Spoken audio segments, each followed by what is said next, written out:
ومن يتق الله يجعل له مخرجا ويرزقه من حيث لا يحتسب। মহান মালিক বলেন, আমাকে ভয় করো, আমাকে ভয় করো। এক আল্লাহকে ভয় করলে আপনি কামিয়াব। এক মালিককে যদি ভয় করতে পারেন তাহলে আপনি কামিয়াব। দুনিয়ার কাউকে আপনার ভয় করতে হবে না, কাউকে ভয় করার কথা আল্লাহ বলে নাই, শুধু বলছেন আমারে ভয় করো। দুনিয়ার সব তোমাকে ভয় করবে, ঠিক কিনা? দুনিয়ার সবাই আপনাকে ভয় করবে যদি আপনি আল্লাহকে ভয় করেন। আর যদি আপনি দুনিয়ার সবাইকে ভয় করেন, আল্লাহকে ভয় করেন না, তাহলে আপনি কামিয়াব হইতে পারবেন না। এই জন্য মহান মালিক বলেন, যারা আমাকে ভয় করে আমি তাদের জন্য রাস্তা খুলে দেই, তাদের জন্য রিজিকের ব্যবস্থা করিয়া দেই, তাদের যত জরুরত আছে, প্রয়োজন আছে, আমি খাজানায়ে গায়েব থেকে মহান মালিক ব্যবস্থা করে দেই। আর যে সমস্ত বান্দাবান্দিরা মানুষের দ্বারে দ্বারে ঘুরে মানুষের কাছে চায়, মানুষের কাছে সমাধান চায়, তাদেরকে আল্লাহ তাআলা অপদস্থ অপমানের রাস্তায় বাহির করিয়া দেন। সমাধান তো হয় না, বরং হয়রানির শিকার হইতে হইতে জীবন অতিবাহিত হইয়া যায়। এই জন্য মহান মালিক বলেন, আমারে ডরাও, আমাকে বান্দা ভয় করো, ভয় করার মতন করো, আমি আল্লাহ তাআলা তোমার জন্য মুক্তির ব্যবস্থা করে দিব। যত সমস্যা আছে, যত সমস্যা আছে, সমস্ত সমস্যার সমাধান আমি আল্লাহ বের করে দিব। আর দুনিয়ার মানুষের পিছনে পিছনে ঘুরলে আল্লাহ কয়, যেহেতু তুমি মানুষের পিছনে পিছনে ঘুরতেছ, তাহলে তোমার জিম্মাদারি আমার কোনো কিছু নাই, তুমি মানুষের কাছ থেকে সমাধান নিয়ে নাও। সাধারণ একটা জিনিস, এইটা সমাধান করাইতে করাইতে মানুষের পিছনে পিছনে ঘুরতে ঘুরতে আপনার জুতা ক্ষয় হয়ে যায়, কিন্তু আপনার সমস্যার সমাধান হয় না। 2 রাকাত নামাজ পড়া মালিকের দরবারে বলেন, আল্লাহ আমার যত পাপ রাশি আছে আল্লাহ আমারে ক্ষমা করে দাও। দুনিয়াতে অনেক জুলুম নির্যাতন আমি করেছি, একা একা শয়নে স্বপনে। আপনি যদি একা একা গভীর রজনীতে আল্লাহর কাছে ক্ষমা চান, দুনিয়ার মানুষের কাছে আপনার ক্ষমার দৃষ্টি দেখাইতে হবে না, মানুষের কাছে মাপ চাইতে হবে না। আপনি রাতের অন্ধকারে আল্লাহর কাছে মনে মনে ক্ষমা চান, বলেন, আল্লাহ আমি যা করেছি, অন্যায় করেছি, অপরাধ করেছি, দুনিয়ায় আমি আসছিলাম আপনার হুকুম পালন করার জন্য, রুহু জগতের মধ্যে আপনার ওয়াদাকে আমি পুরা করতে পারি নাই, রুহু জগতের ওয়াদা আমি ভঙ্গ করেছি। আমি তো বলে আসছিলাম, ক্বালু আমি তো এই কথা বলছিলাম, বালা আলাস্তু বিরাব্বিকুম। দুনিয়ার সমস্ত রুহু জগতের মধ্যে সমস্ত রুহুদেরকে আপনি একত্রিত করে যখন বলছিলেন, আলাস্তু বিরাব্বিকুম, আমি কি তোমাদের প্রভু নয়? সমস্ত রুহ জগতের মানুষগুলা বলছিল, ক্বালু বালা, হা আপনি আমাদের পালনেওয়ালা, আপনি আমাদের রব, আপনি আমাদের মালিক। এই কথা আমরা রুহ জগতে স্বীকার করে আসছি, কিন্তু এই কথা আমরা আস্তে আস্তে দুনিয়ার মায়া পড়িয়া, মহব্বতে পড়িয়া, সব কিছু বলিয়া, দুনিয়ার চাকচিক্য সব কিছুর মধ্যে ডুবিয়া, দুনিয়ার নিশায় পড়িয়া আমরা আখিরাতের কথা কিছু বলিয়া, আমরা যে হাসরের ময়দানে রূহের জগতে যখন আমরা এই অঙ্গীকারটা করে আসছিলাম, এই অঙ্গীকারের কথা আমি ভুলে গেছি। আবার হাসরের ময়দানে আল্লাহর সামনে দণ্ডমান হইতে হবে, এই কথাও দুনিয়ার মায়া পড়ে আমরা ভুলে গেছি। এই জন্য মহান মালিক বলেন, ভুলে গেছো সমস্যা নাই, তোমরা আমার কাছে ফিরে আসো, আমার দিকে ফিরে আসো, আমি আল্লাহ তোমাদেরকে ক্ষমা করে দেওয়ার জন্য আমার 24 ঘন্টা আমার রহমতের দরজা খুলে রাখি। উদউনি আস্তাজিব লাকুম। মহান মালিক বলেন, উদউনি আস্তাজিব লাকুম, তোমরা আমারে ডাকো, আমি তোমাদের ডাকে সাড়া দিব।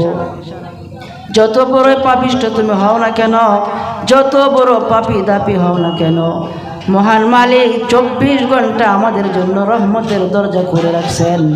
আমরা যখন আল্লাহর কাছে যাব, রাতের 3টা নয়, 2টা নয়, 1টা নয়, যখন আমরা আল্লাহর কাছে হাত উঠাবো, আল্লাহ লাব্বাইক বলেন, লাব্বাইকা ইয়া আবদি, লাব্বাইকা ইয়া আবদি বলে বান্দাকে আল্লাহ ডাকেন, ও বান্দা জরুরত আছে, প্রয়োজন আছে, সব বলো আমার কাছে, আমি আল্লাহ তোমার জরুরত পুরা করার জন্য তৈয়ার। অর্থাৎ আমি আপনি যখন আল্লাহকে ডাকবো, সকল আল্লাহ তাআলা আমার আপনার ডাকের জবাব দেওয়ার জন্য 24 ঘন্টা তৈয়ার। মহান মালিক, মহান আমার আপনার মালিক এত ক্ষমতাবান, যেই মালিকের কোনোদিন নিদ্রা আসে না, যেই মালিকের কোনোদিন ঘুম আসে না। আমরা তো ঘুমায় যাই, এক সময় ঘুমায় যায়, বিভোর হয়ে যায়, দুনিয়ার কোনো খবর থাকে না। কিন্তু আমরা এমন মালিকের ইবাদত করি, এমন মালিকের রব মানি, যেই মালিক কোনোদিন ঘুমায় না। মালিক যদি ঘুমায় যায় রাতের অন্ধকারে, আপনি মালিককে ডাকবেন, আপনার কাম তো হাসিল হবে না। লা তাখুযুহু সিনাতু ওয়ালা নাওম। মহান মালিক বলেন, আমাকে ঘুম তো স্পর্শ করবে দূরের কথা, আমি এমন ক্ষমতাবান মালিক, আমার জীবনে কোনোদিন তন্দ্রাও আসে না। বলেন সুবহানাল্লাহ। জামিউল হাকায়াত কিতাবের মধ্যে লেখেন, জুরাদ নামে একজন পাপিষ্ঠ ব্যক্তির ঘটনা। সাইয়েদিনা হযরত আবু বকর সিদ্দিক রাদিয়াল্লাহু তাআলা আনহু খেলাফতের আমলে কুফা নগরীতে পাপিষ্ঠ ব্যক্তি বসবাস করে। জামিউল হাকায়াত কিতাবের মধ্যে লেখেন, পাপিষ্ঠ ব্যক্তি কুফা নগরীতে বসবাস করেন। হযরত আবু বকর সিদ্দিক রাদিয়াল্লাহু তাআলা আনহু খলিফাতুল মুসলিমিন, হযরত আবু বকর সিদ্দিক রাদিয়াল্লাহু তাআলা আনহু খলিফাতুল মুসলিমিন হইয়া কুফা নগরীতে সফর করলেন। ভাই ওইদিকে খেয়াল না করি, আমরা মেহেরবানি করে এইদিকে খেয়াল করি। কুফা নগরীতে ওই জারদ পাপিষ্ঠ ব্যক্তি বসবাস করে জুরাদ। আবু বকর সিদ্দিক রাদিয়াল্লাহু তাআলা আনহু খলিফাতুল মুসলিমিন বাদশাহ রাষ্ট্রীয় সফরে কুফা নগরীতে গেলেন। যাইয়া শুনলেন এই জুরাদ নামে পাপিষ্ঠ ব্যক্তির ইন্তেকাল হয়ে গেছে। আবু বকর সিদ্দিক রাদিয়াল্লাহু তাআলা আনহু জানাজার নামাজে শরীক হলেন, কাফন দাফনে শরীক হলেন। কাফন দাফন চলতেছে। ওই মুর্দাকে কবরস্থ করে, মুর্দার কবরের উপরে খাটিয়া বাঁশ ওইগুলা বিছানো হচ্ছে, উপরে মাটি দিয়ে সমান করা হচ্ছে। এই মুহূর্তে একটা বৃদ্ধা মহিলা আয়েশা আবু বকর সিদ্দিক রাদিয়াল্লাহু তাআলা আনহু পাঞ্জাবির আস্তিনের মধ্যে ধরে টান দিছেন, বলতেছেন, ও খলিফাতুল মুসলিমিন, আজকে যে সন্তানের জানাজা আপনি পড়লেন, যে সন্তানের জানাজা আপনি আজকে পড়লেন, এটা আমার কলেজার সন্তান। কিন্তু আমার এই কলেজার সন্তানের সঙ্গে আমার গভীর সম্পর্ক, মা হিসাবে আমার সঙ্গে বড় গভীর মিতালি। কিন্তু আমার সন্তানটা বড় পাপিষ্ঠ। দুনিয়ার সবাই জানে বাজে সন্তান, খারাপ সন্তান। এই জন্য আমি আমার সন্তানের কাছে বেশি আসতেছি না। আমার মনটা চায় আমার কলিজার টুকরা সন্তানটাকে আমার যদি একবার দেখাইবার সুযোগ দিতেন।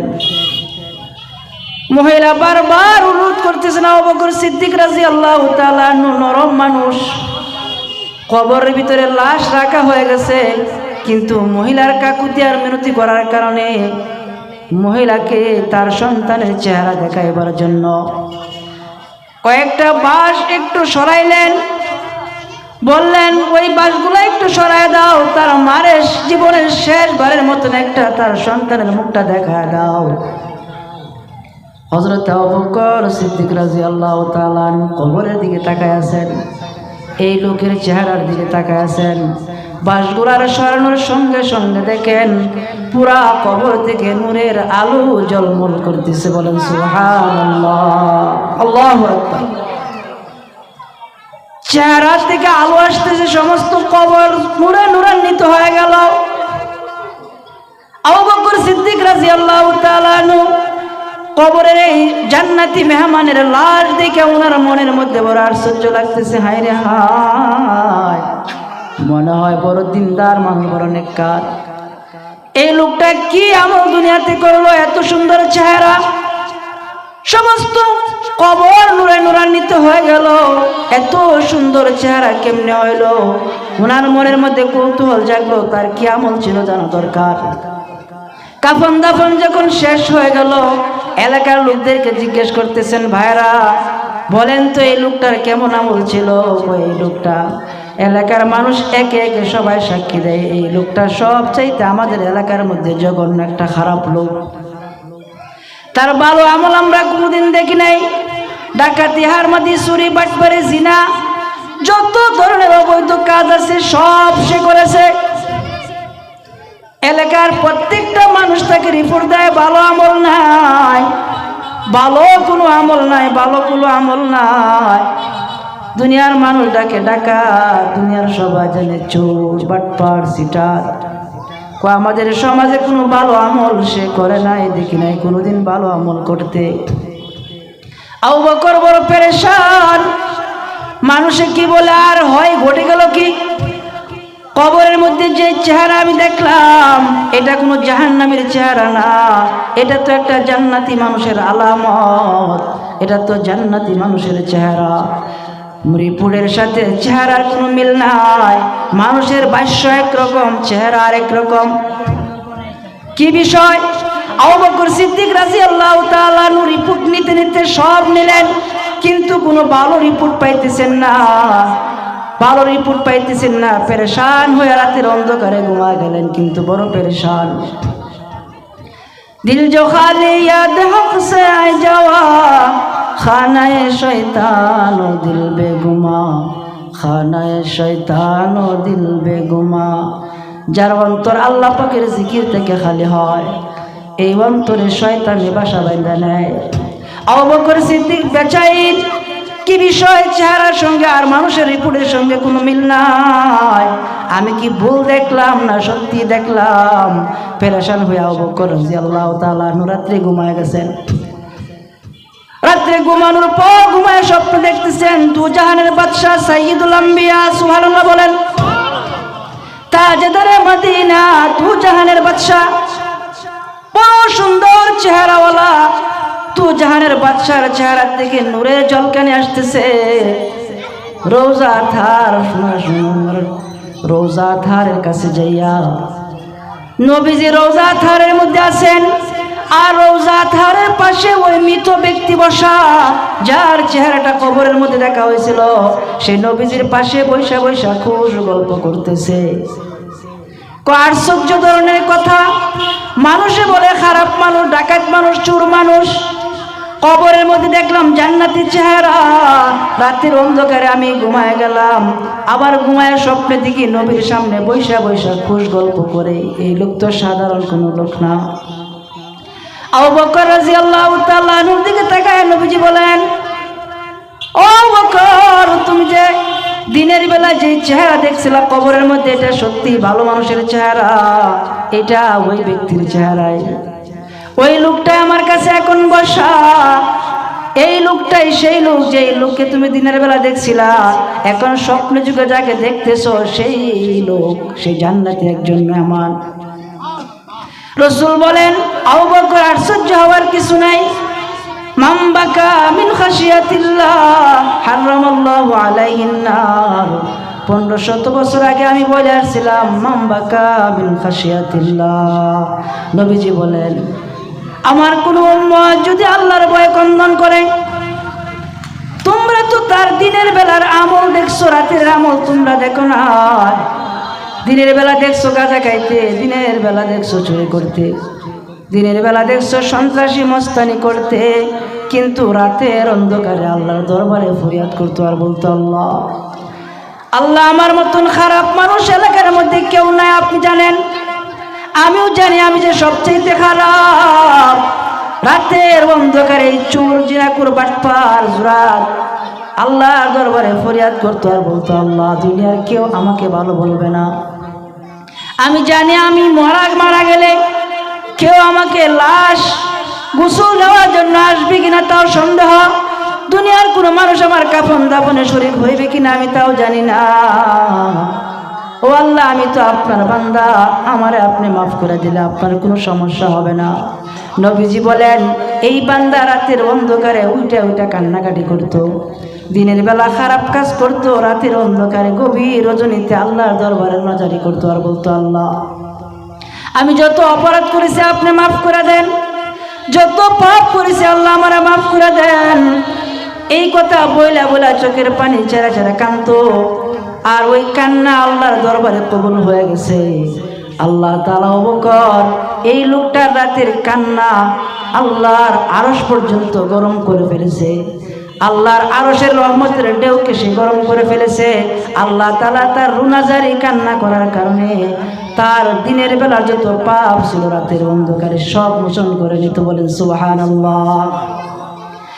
এই জন্য তুমি যা দেখছো সব সত্য, তুমি যা দেখছো সব সত্য, তুমি যা দেখছো সব সত্য। সে জান্নাতি মানুষ, তার কোনো বদ আমল যদি থাইকে থাকতো আল্লাহ তাআলা কান্নাকাটির উসিলা তাকে মাফ করে দিয়েছেন। এই জন্য আমরা যদি আল্লাহর কাছে মাপ চাইতে পারি তাহলে আল্লাহ আমাদেরকেও মাফ করবেন কিনা বলেন? আল্লাহ আমাদেরকে মাফ করবেন কিনা বলেন? এই জন্য আজকের যে ওয়াজ মাহফিল, এই মাহফিলে আমরা আইসা তওবা করি, তওবার নিয়তে বসি, উলামায়ে কেরামের জবানের কথাগুলো শুনি। হইতে পারে আজকের এই মাহফিলের উসিলা